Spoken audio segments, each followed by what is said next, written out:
राधे राधे। आपको तो परिचय की आवश्यकता ही नहीं है, क्योंकि आप पहले से ही इतने लोकप्रिय प्रत्याशी के रूप में जनता जनार्दन के हृदय में विद्यमान हैं। आप हैं ब्रजेश कुमार वर्मा और आपका लोकप्रिय उपनाम है टिल्लू भैया। आपसे कई बार मुझे मुलाकात का शुभ अवसर मिला और आपके विचार जानने का भी सौभाग्य मिला। आपका कोटि कोटि आभार। जो आशा करते हैं कि आपके उत्तरों से जनता जनार्दन में उमंग की बढ़ोतरी होगी और वे सब अपना आशीर्वाद तुल्य बहुमूल्य वोट आपको देंगे। जैसे कि एक चीज कही जाती है कि आजकल की जो पॉलिटिक्स है वो यूनिपोलर हो गई, मतलब एक साइड पूरी सिमट के रह गई है। इस पे आप क्या कहेंगे कि पक्ष विपक्ष का बैलेंस कैसा होना चाहिए? हाँ, आपकी बात सही है कि जो आज की पॉलिटिक्स है वो थोड़ा जाति समीकरणों पर आधारित। जो विचारधारा है पार्टियों की, विचारधारा अलग अलग है। कहीं समाजवादी विचारधारा है, लोहिया और जनेश्वर की विचारधारा है, तो कहीं गोडसे और आरएसएस की विचारधारा है। तो इसी तरह की पार्टियां जो बनाई जाती हैं तो उनका एक जो मैनिफेस्टो बनता है या उसी हिसाब से उनका विचार के आधार पर ही वो पार्टियां कार्य करती हैं, जिसकी वजह से आज हमारी प्रजा जो है, हमारी जनता जो है, वो कुछ पार्टियों की होकर रह गई है। हाँ, जैसे कि गत वर्षों ने अपने क्षेत्र में कई सारे विधायक देखे, मेंबर ऑफ लेजिस्लेटिव असेंबली देखे, लेकिन फिर भी कई ऐसे कार्य हैं जिनको प्रमुखता नहीं मिल पाती है। जैसे कि यातायात की समस्या, माधोगंज की पुलिया से तो आप भली भांति परिचित होंगे। माधोगंज और कछोना वाला मार्ग, कुरसट वाला, इसको भी प्रमुखता नहीं मिल पाई। और साथ में जो अपने यहाँ से बस जाती थी लखनऊ के लिए, वो भी बंद चल रही है। इन मुद्दों पे आपके क्या विचार हैं?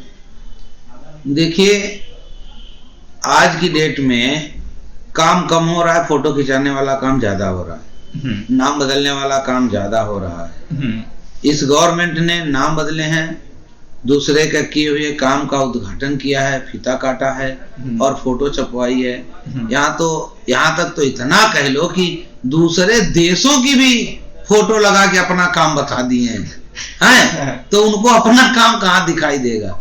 और जब काम कुछ कराया हो तभी तो दिखाई दे। रही बात इन प्रमुख मार्गों की या प्रमुख शिकायतों की, माधोगंज की पुलिया और ये सब है, मैं भी 40 वर्ष से, ये बचपन से ये देख रहा हूँ कि उसकी आवश्यकता है। और 40 वर्षों में 8 विधायक आए और गए, और उससे पहले से भी उस पुलिया का जीर्णोद्धार होना था, नहीं हुआ। मार्ग उधर भी चौड़ा, इधर भी चौड़ा, लेकिन बीच में पुलिया रुकी हुई है। चलिए, देखा जाएगा। अन्य लोगों को मैं नहीं कहता हूँ, मेरे जितना प्रयास हो सकेगा मैं उसको प्रमुखता से लूंगा। आशा ही नहीं, लगभग पूर्ण विश्वास है कि आप ही विजयी हों। और यदि आप विजयी होते हैं तो क्षेत्र को विकसित करने वाले प्रमुख लक्ष्य आपके कौन कौन से होंगे? हमारा प्रमुख लक्ष्य पहले तो खादी आश्रम है मल्लावा का, जो जर्जर व्यवस्था में 50 वर्ष से पड़ा हुआ है। और हमारे मल्लावा में तहसील नहीं है, जो हमारे लोगों को करीब 60 किलोमीटर 50 किलोमीटर दूर बिलग्राम जाना पड़ता है। ये है। उसके बाद में किसानों की बहुत सी समस्याएं हैं। और जैसे आपने एक पुलिया की बात की है, वैसे हमको 4-6 पुलिया और 4-6-10 जगह रोडें जहां आज तक खड़ंजा नहीं लगा, ऐसी भी रोडें हमने अपने विधानसभा में देखी है। हमारे विधानसभा में 706 गाँव है, और 7 से 6 गाँव में ऐसे 50-100 गाँव हैं जहाँ विकास के नाम पर शून्य है। वही चीजें सब सही करने की कोशिश करूंगा। जैसे कि युवा ही भारत का भविष्य है, लगभग 65% जनसंख्या भारत की युवा है, और आजकल नवीन पाठ्यक्रम चल रहा है। अखिलेश जी को हम बहुत बहुत धन्यवाद ज्ञापित करते हैं कि उन्होंने लैपटॉप और टैबलेट जैसी स्कीमों को चालू किया, और बाकी तो सबने उसको फॉलो किया है, लेकिन उसके बाद भी कई सारे छात्र इससे इस समय विमुख हैं। इस पे आपके क्या विचार हैं? देखिए, माननीय राष्ट्रीय अध्यक्ष अखिलेश यादव जी का जो भी काम है वो न्यू जनरेशन के लिए, नए भारत के निर्माण के लिए, भारत के युवाओं के लिए ही है, और भारत की व्यवस्था को सुधारने के लिए। 100 डायल हमारे देश में आई, क्या ये नया व्यवस्था नहीं थी? लैपटॉप वितरण हुआ, क्या नई व्यवस्था नहीं थी? जो भी 108 हुआ, 1090 हुआ, ये सारी व्यवस्थाएं नई हैं, ठीक है ना? और चाहे आप गोमती नदी का घाट ले लो, भाई जो रिवर फ्रंट है, ये सारी व्यवस्थाएं नहीं है। उन वो प्रदेश को सुधारने के साथ साथ उसके सौंदर्यीकरण पे भी विशेष ध्यान देते थे। बच्चों की एजुकेशन के साथ साथ उनको नई टेक्नोलॉजी के साथ में एजुकेशन देने के बारे में सोचते थे। तो अब जब यहाँ पर बाबा आ जाएंगे जिनको पूजा पाठ करना आता है, प्रदेश काम को चलाना आता है, क्या वो प्रदेश चलाएंगे? तो ऐसी व्यवस्थाएं कहाँ हो पाएंगी? तो जैसी बात है, उन्होंने कुछ ना के बराबर किया, कुछ भी नहीं किया। जैसे कि कुछ सज्जनों से प्रश्न करो तो शर्मिंदगी महसूस होती है उनके सोच पर, जब वो कहते हैं कि हमको शिक्षा मंत्री नहीं है जो हम शिक्षा के समक्ष में जवाब दें या उसके उत्तर दें। यहाँ पर जनता को ये सोचना चाहिए कि शिक्षा ही वहाँ की नींव है।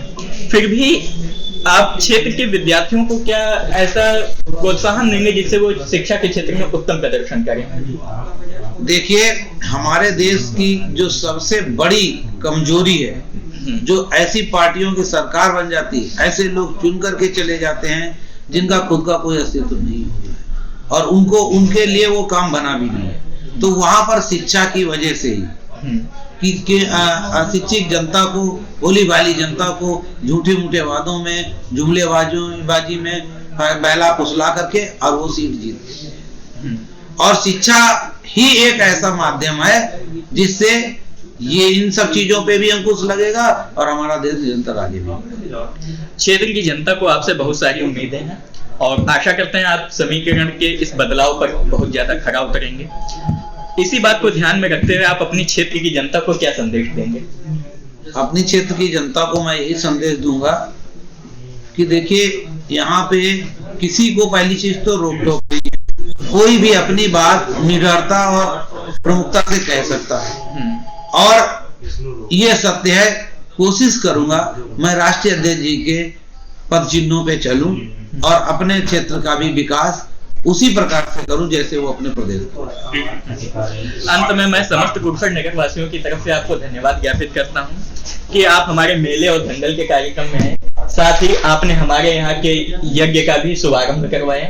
क्षेत्रवासियों की आशा है कि आप हर साल हमारे यहाँ अपनी उपस्थिति अंकित करवाते रहेंगे। आपका बहुत बहुत धन्यवाद जो आपने हमें अपना इतना बहुमूल्य समय दिया। धन्यवाद। धन्यवाद आपको। और अगर मुझे समय मिला तो आपके यहाँ ही नहीं, जहां जहां भी मेरी आवश्यकता होगी मैं जरूर पहुंचूंगा।